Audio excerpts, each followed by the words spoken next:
Welcome to Raghavendra TNPSC jobs. Previous year question பார்த்துட்டு இருக்கோம். அதில் இந்த பொறுத்துக்கு பார்க்கலாம். பானிபட் போர் நடந்த ஆண்டு 1526. இது முதலாம் பானிபட் போர். இரண்டாம் பானிபட் போர் எப்போ நடந்திருக்கும்? 1556.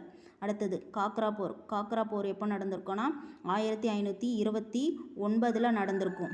அடுத்தது கான்வா போர் எப்போ நடந்திருக்கோன்னா 1527.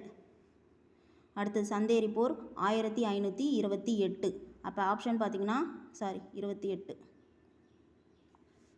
அப்போ ஆப்ஷன் பார்த்திங்கன்னா 4312 வரும். ஆப்ஷன் பி தான் கரெக்டான விடை.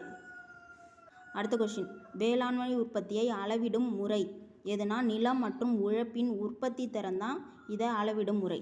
அடுத்த கேள்வி, பழமை பொருளியல் அறிஞர்கள் எந்த கொள்கையில் நம்பிக்கை கொண்டிருந்தார்கள்? எதுனா தடையில்லா வாணிபத்தில் தான் நம்பிக்கை கொண்டு இருந்தாங்க. அடுத்தது ஒரு பொறுத்துக்கு பார்க்கலாம்.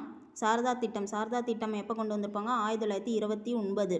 அடுத்தது சம ஊதிய திட்டம் 1976. அடுத்தது கரும்பலகை திட்டம் அது 1992.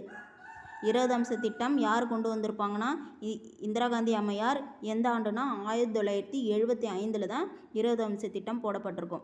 இந்த இன்ஃபர்மேஷன் உங்களுக்கு யூஸ்ஃபுல்லாக இருக்கும்னு நினைக்கிறேன். இதை மாதிரி தொடர்ந்து ப்ரீவியஸ் இயர் கொஷினை பார்க்கணும்னா இந்த சேனலை சப்ஸ்கிரைப் பண்ணிக்கோங்க. தேங்க்யூ.